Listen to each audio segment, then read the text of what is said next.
ನಂಗೆ ಅವನ ಥರ ಮಾತಾಡೋಕ್ಕೆ ಬರಲ್ಲ. ಬಿಕಾಸ್ ಅವ್ನು ಯಾವತ್ತೂ ನನಗೆ ಈ ಥರ ಮೈಕ್ ಕೊಟ್ಟರೆ ನಾನು ಮಾತಾಡಲ್ಲ ಅಂತ ಹೇಳಿ ನಾನು ವಾಪಸ್ ಕೊಟ್ಬಿಡ್ತಾಯಿದ್ದೆ ಆ್ಯಕ್ಚುಲಿ.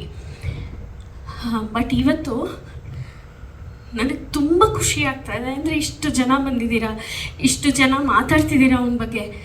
ಬಟ್ ನನಗೆ ಒಂದೇನಂತಂದರೆ, ಇಲ್ಲಿ ಬಂದು ಇಷ್ಟು ಜನ ಮಾತಾಡಿರೋದಾಗಲಿ, ಇಲ್ಲಿ ಪ್ರತಿಯೊಬ್ಬರ ಬಗ್ಗೆ ಆಗಲಿ ನಾನು ಅವನು ಕೂತ್ಕೊಂಡು ತುಂಬ ಡಿಸ್ಕಸ್ ಮಾಡಿದ್ದೀವಿ. ಸೊ ಅವರೊಬ್ಬೊಬ್ಬರು ನಾನು ಮುಂದೆ ಬರ್ತಾ ಇದ್ದಾಗ ಮಾತಾಡ್ತಾ ಇದ್ದಾಗ ನಂಗೆ ಅವನು ಹೇಳಿರೋದೇ ಕಿವಿಯಲ್ಲಿ ಎಷ್ಟೋ ವಿಷಯಗಳು, ಅಥವಾ ಎಷ್ಟೋ ಆಮೇಲೆ ಅಂದರೆ ಖುಷಿಯಾಗಿ ಕಳೆದಿರೋವಂಥ ಟೈಮು ಏನೇನೋ ನಾಪ್ತಾ ಬರ್ತಾನೇ ಇರುತ್ತೆ. ಒಂದೇ ಒಂದು ಹೇಳಬೇಕಂತ ನನಗೆ ಅನಿಸ್ತಿರೋದು ಇವತ್ತೇನಂತಂದರೆ,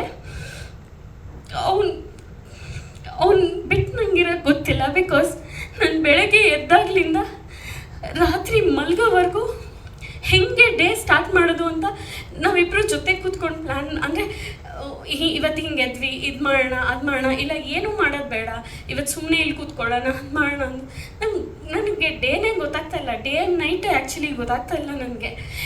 ನಂಗೆ ಅನ್ಸೋದು ಏನಂದರೆ, ನನ್ನ ಲೈಫಲ್ಲೇ ನಾನು ಮದುವೆ ಆದಾಗ 21 ಇಯರ್ಸ್, ಅವನಿಗೆ 23 ಇಯರ್ಸ್.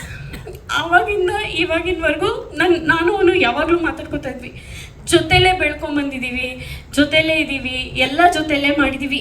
ಅಪ್ಸ್ ಆ್ಯಂಡ್ ಡೌನ್ಸ್ ತುಂಬ ಇತ್ತು ಅವನ ಲೈಫಲ್ಲಿ. Life was never easy.